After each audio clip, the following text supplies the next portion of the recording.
अस्सलामुअलैकुम नाज़रीन, दुनिया न्यूज़ पर आप देख रहे हैं प्रोग्राम नुक्ते नज़र। मैं हूं आपका मेज़बान मोहम्मद अशमल जामी और मेरे साथ तशरीफ़ रखते हैं मुजीबुर रहमान शामी साहब। प्रोग्राम का इब्तदाइया आपने देखा, जिससे आपको अंदाज़ा हो गया होगा कि आज का हमारा जो प्रोग्राम है बिलखुसूस वो चीनी सदर का जो तारीख़ी दौरा पाकिस्तान है उस पर मबनी होगा। उनके दौरे की अहमियत को उजागर करेंगे, उनसे वाबस्ता तवक्कुआत और जो मुआहदे आज जिन पर दस्तखत हुए उनकी तफसीलात भी आपकी खिदमत में हम पेश करेंगे। पाकिस्तान के लिए किस कदर ज़रूरी ये दौरा और ये तमाम मुआहदे हैं, इस पर भी शामी साहब का नुक्ता नज़र आपकी खिदमत में हम पेश करेंगे। 51 मुआहदे हैं जिन पर आज पाकिस्तानी वफूद ने अपने चीनी हम मनसूबों के साथ दस्तखत किए। पुरतपाक इस्तकबाल था, फ्लाई पास दिया गया और 21 तोपों की सलामी पेश की गई। सदर खुद और वज़ीर आज़म भी चकलाला एयरबेस पर मौजूद थे इस्तकबाल करने के लिए। 8 मनसूबों की नकाब कुशाई की गई। वीडियो लिंक के जरिए 5 बिजली के मनसूबों का इफ्तिताह किया गया। 900 मेगावाट के कायदे आज़म शमसी तवानाई मनसूबा भी इसमें शामिल। 720 मेगावाट का करोड़ पन बिजली मनसूबा। हवा से बिजली पैदा करने वाले दादू, झंपर और सच्चल मनसूबे। छोटे पन बिजली मनसूबों के लिए मुश्तरका तहकीकी मरकज़ का इफ्तिताह भी किया गया। डिजिटल टेरेस्टोरियल मल्टीमीडिया ब्रॉडकास्ट मनसूबा भी शुरू हुआ आज। FM 98 जो दोस्ती चैनल है पाक चीन, उसके स्टूडियो का इफ्तिताह भी किया गया। ऑप्टिकल फाइबर केबल मंसूबे का आगाज हुआ। लाहौर में चीनी बैंक की ब्रांच का जिक्र भी हुआ। लाहौर मेट्रो ऑरेंज रेलवे मंसूबे का इफ्तिताह भी शामिल है और स्ट्रेटेजिक ताउन की शराकत दारी पर भी आज गौर किया गया। चीन पाकिस्तान में सकाफती मरकज़ भी खोलेगा, इसी मरकज़ का आज ही के दिन इफ्तिताह किया गया है। और 51 मजमूई मुआहदे जिन पर आज दस्तखत हुए। दोनों जो रहनुमा हैं, पाकिस्तानी वज़ीर आज़म नवाज शरीफ और चीनी सदर शी जिनपिंग, इन्होंने आज मुश्तरका प्रेस कॉन्फ्रेंस भी की है।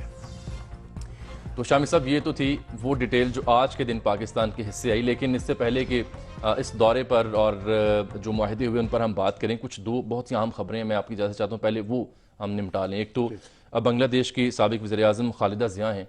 अब से कुछ ही देर पहले नाज़रीन उन पर हमला हुआ है। ढाका में एक पार्टी का एक उनका जलसा था, वहाँ वो पहुँची, गाड़ी से बाहर निकल कर खिताब कर रही थी और वहाँ नामालूम अफराद ने उन पर पथराव किया, उन पर हमला करने की कोशिश की। चंद अफराद ज़ख्मी भी हुए अभी तक की तलात के मुताबिक। देखिए, खालिदा ज़िया जो है वो बांग्लादेश नेशनलिस्ट पार्टी के लीडर हैं जी और मुस्लिम नेशनलिस्ट हैं। और जो मुस्लिम लीग की आइडियोलॉजी थी उसकी वहाँ वो पासबान है, नुमाइंदा कह लें, नुमाइंदा है। और अवामी लीग के मुकाबले में चट्टान की तरह खड़ी हैं। अगरचे कि उनके शौहर जो है जनरल ज़ियाउर रहमान, जी वो उन्होंने बगावत की थी पाकिस्तानी फौज से और उन्होंने आज़ादी का ऐलान भी किया था। लेकिन वो जो अपने जज्बात के एतबार से और एहसासात के एतबार से वो एक मुस्लिम नेशनलिस्ट थे और अवामी लीग की सियासत से उनको शदीद इख्तलाफ था। और बाद में जब वो बरसर इख्तदार आए तो फिर उन्होंने बांग्लादेश का मुस्लिम कैरेक्टर जो है उसका कॉन्स्टिट्यूशन का बहाल किया। और खालिदा ज़िया आज यानी आप समझे मुतबादल वजीर आज़म है।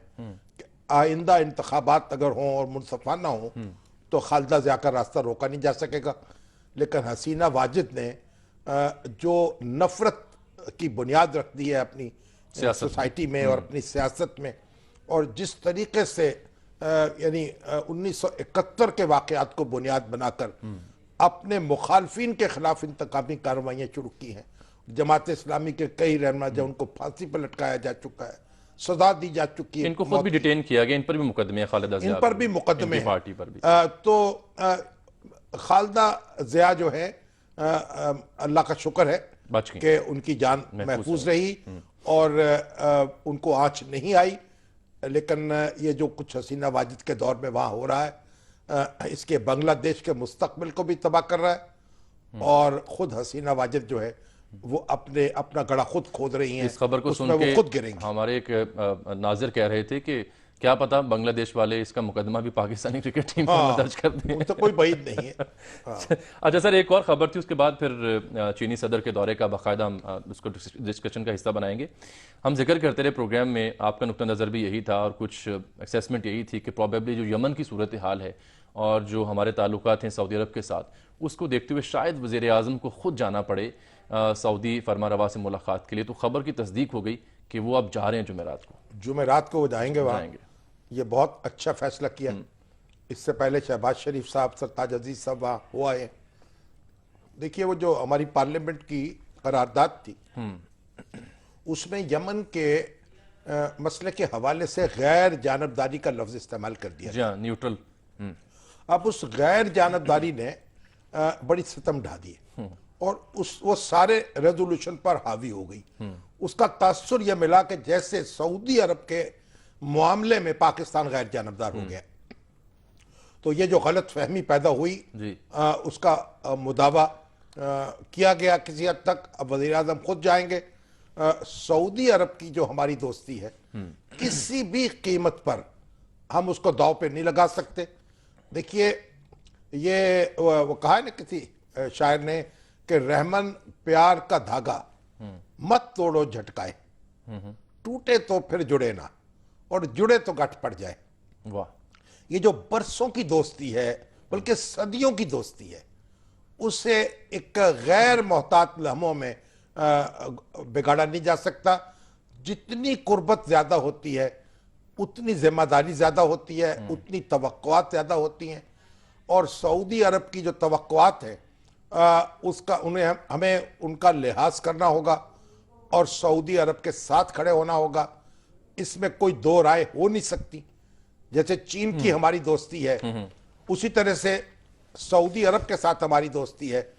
और हम अपने दोस्तों को अगर यानी छोड़ेंगे या तासुर मिलेगा या हमारे दुश्मन ये तासुर देंगे कि हम कोई थोड़ी बेवफाई कर रहे हैं, तो ऐसा हमारे लिए ज़ाहिर कातिल होगा। ठीक है। हर कीमत पर और हर तरीके से और हर अंदाज में हमें अपने दोस्तों को अपने साथ रखना होगा और उनका साथ रहना होगा। और अंदाज क्या होगा ये तो स्टेट्स में कुछ भी हो वो बेहतर जानते वो हैं। बेहतर जानती हैं। असल मामला ये है, where there is a will there is a way. जहां इरादा होगा वहां रास्ता होगा। ठीक है। तो अब सऊदी अरब की दोस्ती के साथ साथ हम बात कर लेते हैं पहाड़ों से बुलंद, समुंदर से गहरी, शहद से मीठी और लोहे की सी मजबूत दोस्ती, यानी पाक चीन दोस्ती। और इस पर तफसील एक ब्रेक के बाद।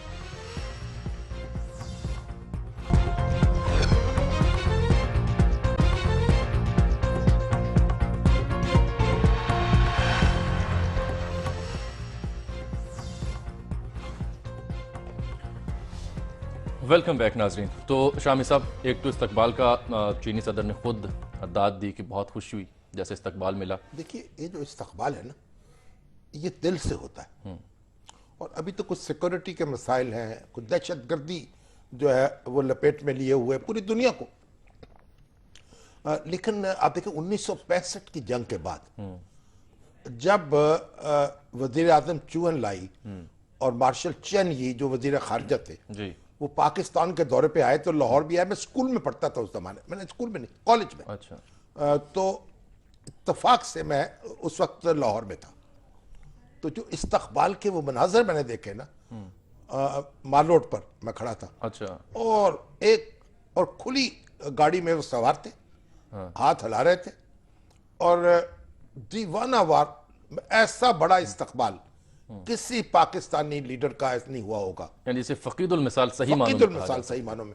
और वो चैनजी जो थे ना, उनको तो हम कहते ही चन जी थे, चन जी है। तो बहरहाल ये तो जो आज इस्तकबाल हुआ है वो आज के हालात में अपनी जगह फकीदुल मिसाल है। और जो वजीर आजम है सदर जो शी है, उन्होंने जो मजमून लिखा पाकिस्तानी अखबारात में शाया हुआ, उसका आगाज ही उन्होंने पाकिस्तानी शायरी से किया है। उन्होंने कहा ये पाकिस्तान का एक शायर कहता है, वो शेर ये, दिल के आईने में है तस्वीर यार, जब जरा गर्दन झुकाई देख लिया।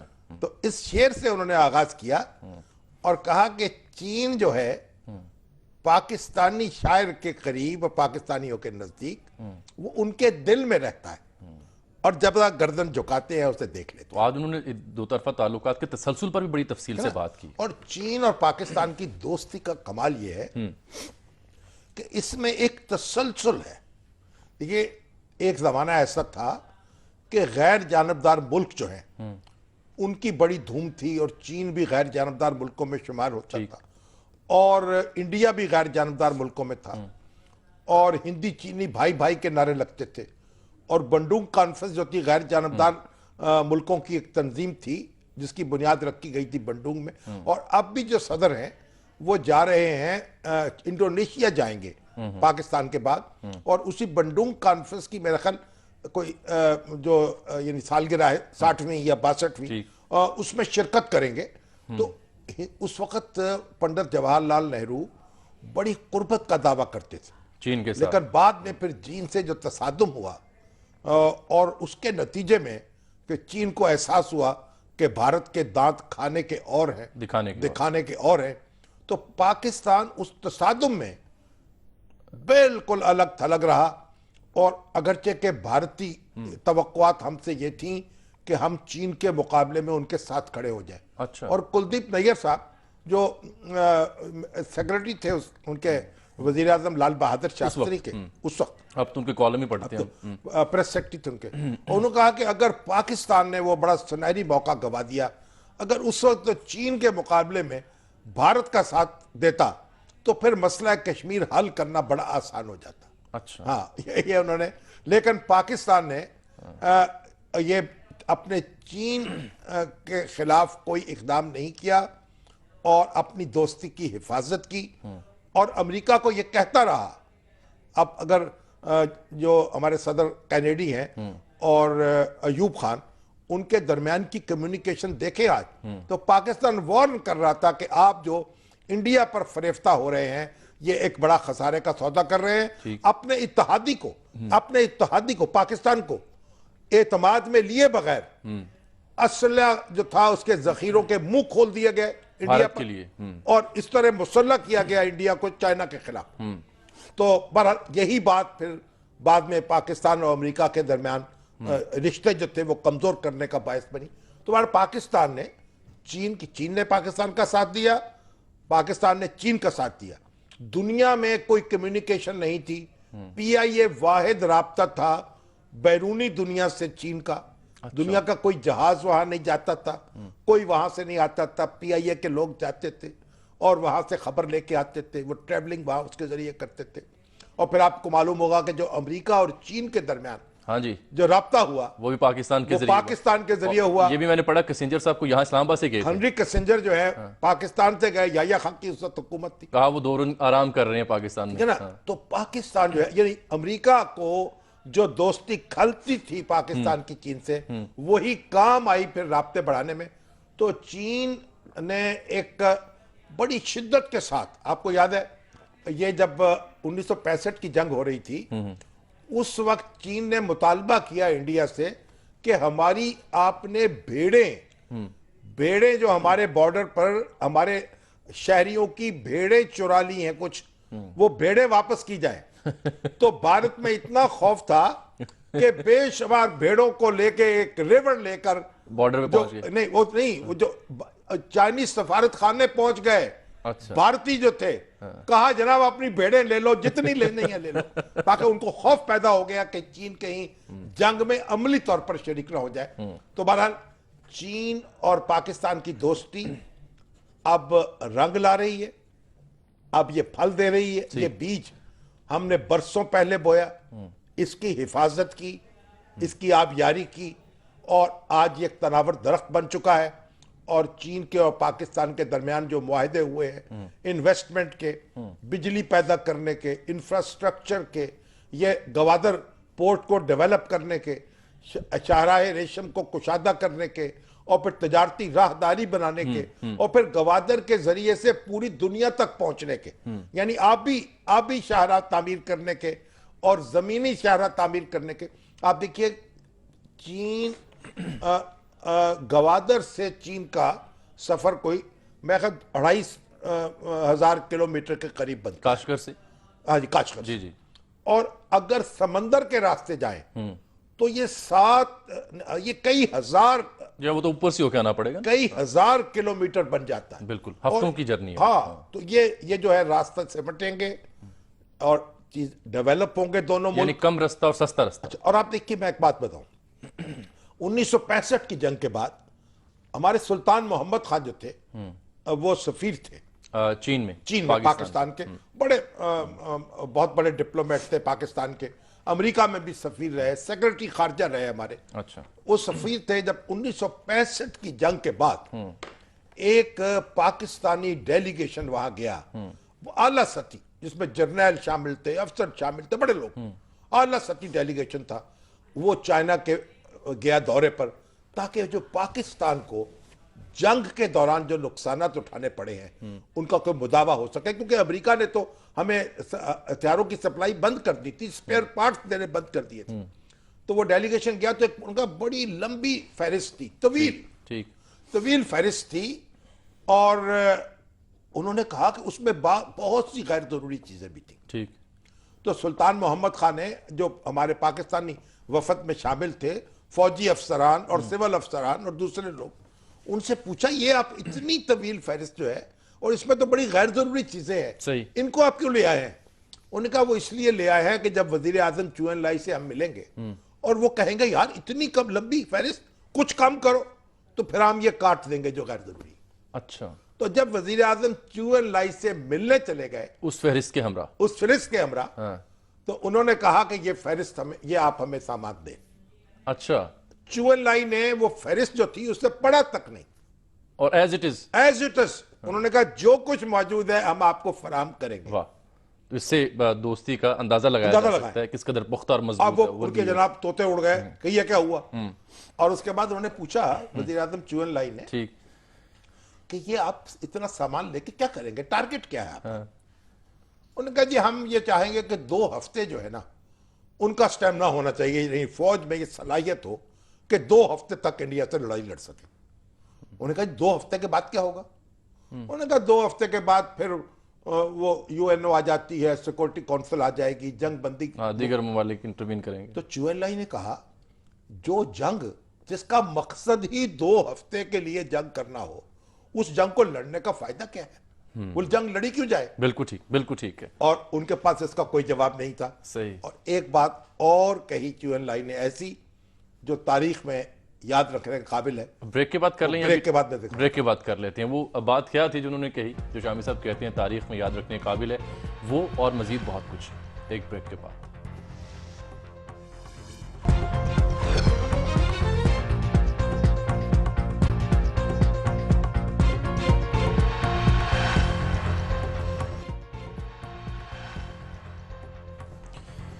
वेलकम बैक नाज़रीन। शामी साहब आगे बढ़ते हैं और बात करते हैं जो सदर शी जिनपिंग है। मैं तो अभी बात ही करनी है आपसे, वो हाँ वाकया रह गया। पता नहीं ब्रेक से पहले असल में मैसेजेस आ रहे थे लोगों का फीडबैक, वो भी मैं नोट कर रहा था। ब्रेक से पहले शामी साहब जिक्र किया था एक तारीखी वाकया, उसका हवाला देना भी बहुत जरूरी है। जनाब वसी शाह साहब ने बड़ी दाद दी है, उन्होंने कहा कि जनाब बड़ा शो जो है बड़ा जबरदस्त है। कौन है? वसी शाह साहब। अरे शाह जी बहुत शुक्रिया जनाब, आपने एक बार फिर से हमें याद किया। अब जब भी हमें याद करते हैं आपका जिक्र खैर किए बगैर हमसे रहा नहीं जाता। और फैसल लतीफ साहब कहते हैं जनाब इमरान खान साहब कहते थे कि जनाब चीनी सदर नहीं आएंगे और कोई मुआहदे नहीं होंगे, अब बताइए वो क्या करेंगे। ठीक, अब उनसे पूछिए जनाब हम क्या कह सकते हैं। ठीक। और कैप्टन उमैर मियां तो जनाब सदकेवारी हो रहे हैं नवाज शरीफ साहब के। हाँ माशाल्लाह, कमाल कर दिया उन्होंने। पर हाँ, तो मैं आपको बता रहा था कि चू एन लाई ने पाकिस्तान के इंतहाई आला सती वफद से यह कहा कि हम आपको जो मुआवनत फराहम कर रहे हैं या की है इससे पहले, हम उसका कोई रिकॉर्ड नहीं रख रहे। कोई रिकॉर्ड नहीं रख रहे? अच्छा। चेयरमैन माओ ने हुक्म दिया है हमें कि पाकिस्तान के साथ जो मुआवनत है, जो हमारी इमदाद है, उसका कोई रिकॉर्ड ना रखा जाए। बहुत ही क्योंकि हम नहीं चाहते कि ये चीजें अगर महफूज हों तो आपकी आने वाली नस्लें हमारी आने वाली नस्लों के सामने कहीं शर्मिंदगी महसूस ना करें। Sir this is too exceptional. ये मेरा नहीं ख्याल कि दो ममालिक के दरमियान जो ताल्लुक ऐसा वाकया पेश आया होगा। आपने जनाब हमने आपको ये मुआवनत दी है, अब आप बदले में हमें ये दें। ये जनाब तारीख का एक मुनफरिद वाकया है। और चीन का जो एटीट्यूड है, चीन का जो पाकिस्तान से रिलेशनशिप है और चीन का जो रवैया है, उसकी शहादत देता है। यानी इस तरह की इस तरह की दोस्ती जो है वो एक मुसलमान की दूसरे मुसलमान से हो सकती है, और चीन जो है या उससे पाकिस्तान की हुई है, और उन्होंने ये बात ये कही। बहुत ही ये एक बैनुल-अक़वामी ताल्लुकात में ऐसी मिसाल आप मैंने तो ऐसी नहीं मिसाल पढ़ी। नहीं ढूंढ सकते। नहीं पढ़ी मैंने तो, ऐसी ना देखी ना पढ़ी। बहुत एक्सेप्शनल। शामी साहब, इनकी शख्सियत का भी कुछ जिक्र कर लें, फिर इनका उमर शामी साहब भी शख्सियत हमें असल ज्वाइन में कर रहे है? हैं। उमर शामी साहब भी हमें थोड़ी देर तक चलिए आप ज्वाइन उमर कर रहे शामी साहब से बात करते हैं, लेकिन देखिए ये कम्युनिस्ट पार्टी के बहुत पुराने, अब 63 साल की उम्र होगी इनकी, हाँ जी। 62 साल की, जी। बहुत पुराने लीडर हैं। उसकी आगोश में परवान चढ़े। इनके जो वालिद थे वो नायब वजीर आजम रहे चीन के।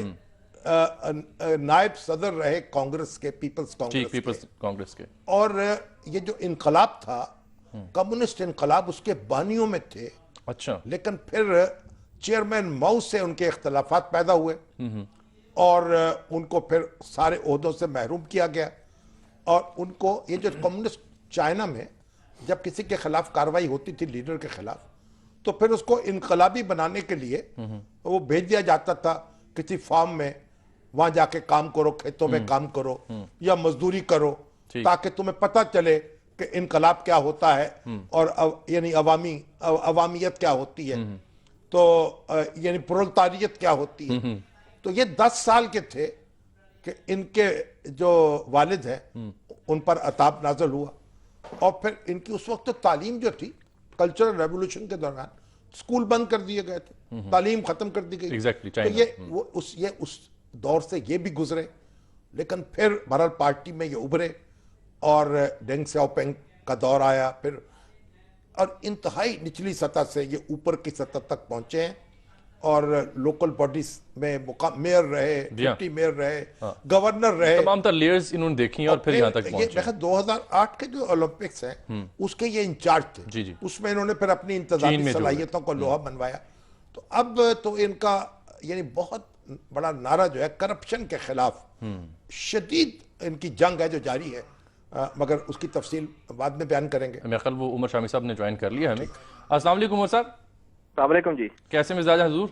उमर साहब ये बताइए कि जो ये चीन की जो इकोनॉमी है उसको आप किस तरह से देखते हैं, और ये चीन जो बैरून मुल्क सरमायाकारी कर रहा है और ख़ास तौर पर पाकिस्तान पे तवज्जो कर रहा है, ये उसकी कोई अपनी ज़रूरत भी है? देखिए, जहां तक चीन की इकोनॉमी का ताल्लुक है, आपको पता है पिछली 3 दहाइयों से जो चीन की इकोनॉमी है वो तकरीबन 10% की रफ्तार से ग्रो कर रही थी। ठीक। और अब तो कुछ कम हो गई।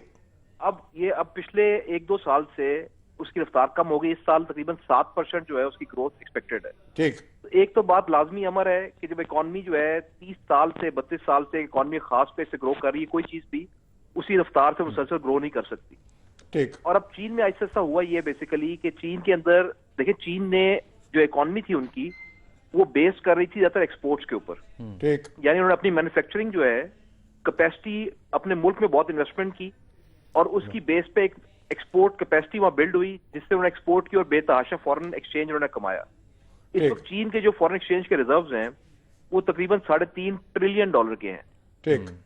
और उनमें से 60-65% तकरीबन यूएस डॉलर्स में इन्वेस्टेड है और ट्रेजरीज के अंदर जो है 26% तकरीबन यूरो के अंदर है। ठीक। आपको तो जब ये जो रिजर्व है, जो इतना ज्यादा रिजर्व चीन के पास मौजूद था, इसको जब आप डेवलप्ड मार्केट में इन्वेस्ट करते हैं यानी कि यूएस ट्रेजरीज के अंदर या यूरो बॉन्ड्स वगैरह के अंदर, तो वहां रिटर्न की रेशो बहुत लो होती है। ठीक। यानी 2%, 3% रिटर्न जो है उन मार्केट्स में इन बॉन्ड्स पे मिल रहा होता है। ठीक। अगरचे वो बहुत महफूज सरमायाकारी समझी जाती है। तो पिछले कुछ अरसे से चीन ने यानी गुज़िश्ता 7-8 साल से जब से ये बेतहाशा रिजर्व चीन के पास जमा हुए हैं, तो चीन ने दूसरे ममालिक में सरमायाकारी जो है उसको तरजीह दी है। और तकरीबन आप देखिए, अगर आप फिगर्स देखेंगे कि 2004 में चीन की इन्वेस्टमेंट जो बाहर ममालिक में थी वो $45 बिलियन ठीक। जो आज बढ़ के तकरीबन $850 बिलियन हो चुकी है। तो किन किन ममालिक में ये सरमायाकारी हो रही है? ये ममालिक देखें कि पहले तो चीन का जो फोकस था वो सारा नेचुरल रिसोर्सेज पे ज्यादा था। ठीक। माइनिंग इंडस्ट्री के अंदर, ऑयल के अंदर उन्होंने बहुत इन्वेस्टमेंट की। लेकिन आहिस्ता आहिस्ता अब फोकस जो है चेंज हो रहा है। अब उसमें सोफिस्टिकेटेड मार्केट्स में वो जा रहे हैं। अगर आप उसकी सरमायाकारी का परसेंटेज देखेंगे तो ऑलमोस्ट 68% सरमायाकारी वो एशिया के अंदर है। अच्छा। अफ्रीका के अंदर जो सरमायाकारी है उसमें भी बहुत इजाफा हुआ है। और अब आहिस्ता आहिस्ता डेवलप्ड मार्केट्स जो हैं, यानी कि अमेरिका के अंदर, यूरोप के अंदर, ऑस्ट्रेलिया वगैरह के अंदर भी चाइना की सरमायाकारी में इजाफा हो रहा है। नहीं, अगर हम ये कहें कि जो आलमी ताकतें हैं उनमें सिर्फ चीन के पास ये सलाहियत है कि वो बड़े पैमाने पर इन्वेस्ट कर सके किसी सोसाइटी में, तो ये दुरुस्त होगा? इस लिहाज से दुरुस्त होगा कि इस वक्त की अगर सूरत हाल के तहत में आप बात करें तो आप देखिए बेशुमार ममालिक के अंदर चाइना ऑलरेडी आईएमएफ और वर्ल्ड बैंक से बड़ा डोनर बन चुका हुआ है। ठीक। और जो चाइना ने अभी ये अपना एशियन इन्वेस्टमेंट बैंक जो है वो जो कायम किया, चाइना ने अपने पैसे जो हैं वो आईएमएफ को या वर्ल्ड बैंक को नहीं दिए, बल्कि एक नया बैंक जो है वो क्रिएट किया, ताकि जो देखें कि उसके दो फायदे हैं। एक फायदा तो ये है कि चाइना की जो कंपनीज थी वो बड़े अरसे से लोकल मार्केट में इन्वेस्ट कर रही थी, यानी चाइना के अंदर इन्वेस्ट कर रही थी। ठीक। तो उस तरह से उनका मल्टीनेशनल कंपनी के तौर पे ना इमेज था ना एक्सपीरियंस था। तो एक तो फायदा चाइना को हासिल ये हो रहा है कि जब बाहर मायाकारी कर रहे हैं तो उनकी कंपनीज भी मल्टीनेशनल कंपनीज बन रही। ठीक।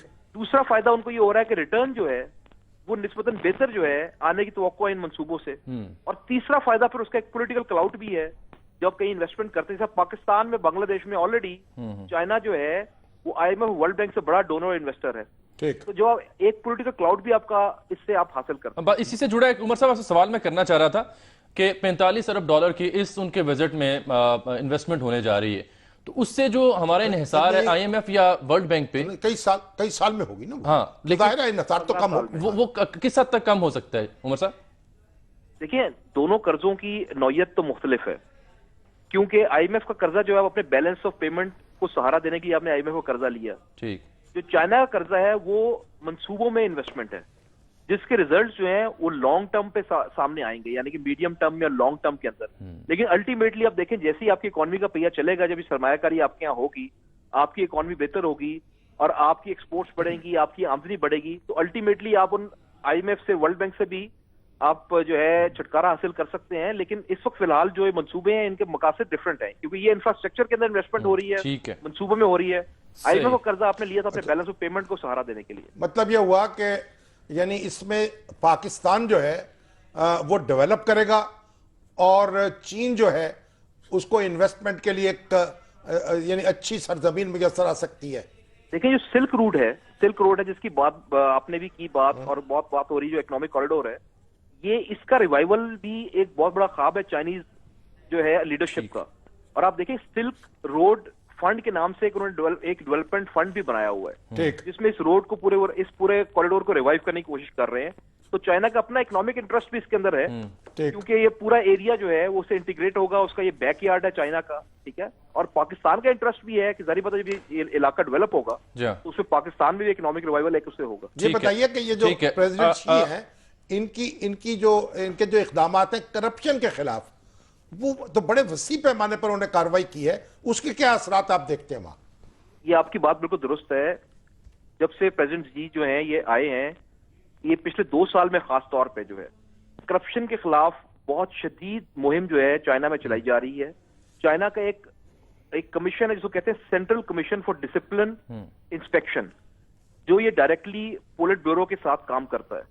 तो जब से ये प्रेसिडेंट आए हैं, इन्होंने एक तो उसको ज्यादा इंडिपेंडेंट बनाया है और उसके दायरे इख्तियार को बहुत वसी किया है। और आप देखें, पिछले 2 साल के अंदर अगर आप फिगर्स देखेंगे तो आपको अंदाजा होगा कि तकरीबन 68 हाईएस्ट रैंकिंग जो पार्टी के मेंबर्स हैं, कम्युनिस्ट पार्टी के, वो अंडर इन्वेस्टिगेशन है। तकरीबन 16 जर्नैल जो हैं, यानी मिलिट्री के अंदर से पीएलए जो पीपल्स लिबरेशन आर्मी है, उसमें 16 जर्नैल जो हैं वो अंडर इन्वेस्टिगेशन है। और एक पहली बार ऐसा चाइना की हिस्ट्री में हुआ कि जो उनकी एक्स सिक्योरिटी चीफ और एक्स पोलिट ब्यूरो मेंबर है, जो उनकी पोलिट ब्यूरो है 7 रुकनी, सबसे हाईएस्ट बॉडी समझी जाती है, उसके जो एक्स मेंबर हैं उनके खिलाफ भी कार्रवाई हुई है और वो अरेस्ट हुए हैं। ठीक है। मुझे यहाँ आपको रोकना पड़ेगा क्योंकि प्रोग्राम में हमारे ब्रेक का वक्त हुआ चाहता है। नाज़रीन, आपसे मिलते हैं ब्रेक के बाद।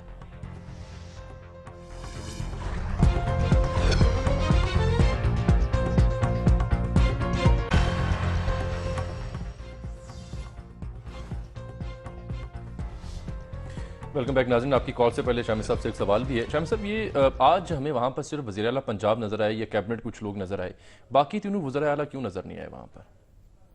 डॉक्टर जीनत जब्बार साहबा जो है उन्होंने ये SMS किया है कि आपको एक हफ्ते में एक लंबा प्रोग्राम करना चाहिए।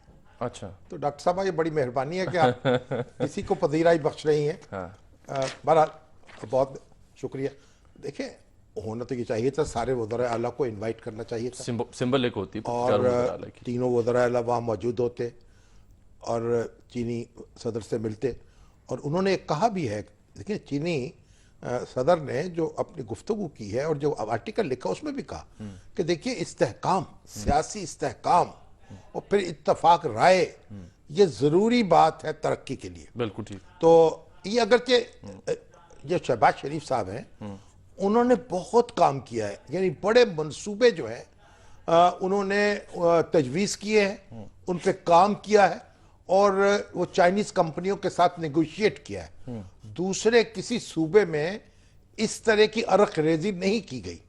ये हमारे जो वज़राए आला दूसरे सूबों के हैं, अगर वो इस तरफ तवज्जो करते और अपने अपने को मंसूबे बनाते, उसको लेके आते या आप भी लाएं तो ये अच्छी बात होगी। लेकिन बहरहाल चीनी सदर के इस्तकबाल के लिए तीनों सूबों के वज़राए आला को बाकी जो हैं बुलाया जाना चाहिए था और उनको यहाँ मौजूद होना चाहिए था। बिल्कुल ठीक है, ये मैं बिल्कुल इसके हक में। बिल्कुल। जावेद साहब रावलपिंडी से, अस्सलाम वालेकुम जावेद साहब, कहिएगा जनाब। मैं पिंडी से बात कर रहा हूँ। जी जी हाँ जी, फरमाए। मैं वो शामी साहब और आपको बहुत बहुत मैं सलाम दे रहा जी हूँ और आपका प्रोग्राम अच्छे से हम देख रहे हैं और बहुत ही अच्छा प्रोग्राम है। बहुत शुक्रिया। अच्छा, तो वो बात ये, मेरा जो मसला है वो ये है कि यूबीआई में हम रिटायर्ड पेंशनर हैं, इसके अलावा हमारे भी और भी साथी हैं, हमारी इनकम और कोई नहीं है। तो वो बात 2 दफा तो हमने सुन चुके हैं कि शामी साहब ने इस बारे में मतलब कहा है कि ये सिलसिला बिल्कुल नाइंसाफी का है। अर्थात 2 साल हो गए हैं, ना कुछ हुआ है और बाकियों को 6,000 पेंशन मिल रही है, हमें 3600 रुपए मिल रही है।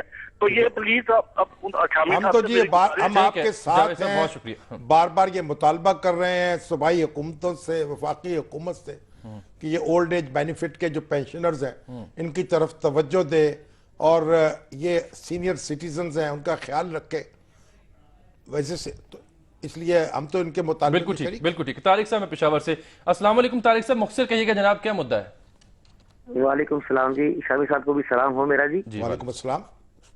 सर, एक तो आपने भी थोड़ी देर पहले जो चीन के हवाले से वो चीन की जो पाकिस्तान के साथ वफादारी है, इस पे बकरियों का जिक्र किया, तो उसको आपने एंड सही तरीके से मैं जरा उसमें ऐड करना चाहता हूँ। हाँ जी, फरमाए। कि वो लोग जब चीनी सफारत खाने वो इंडिया वाले अपनी बकरियां लेकर गए थे, तो उन्होंने फिर आगे से कहा कि बकरियां तो ये हैं लेकिन हमें हमारे वाली बकरियां वापस कर दो। बिल्कुल तो ठीक फिर वो लोग समझ गए कि अब चीन का जो मूड जो है तो वो थोड़ा सा बदला हुआ है। तो फिर उसके बाद उन्होंने हालात तब्दील हुए। एक बात तो ये कहनी थी।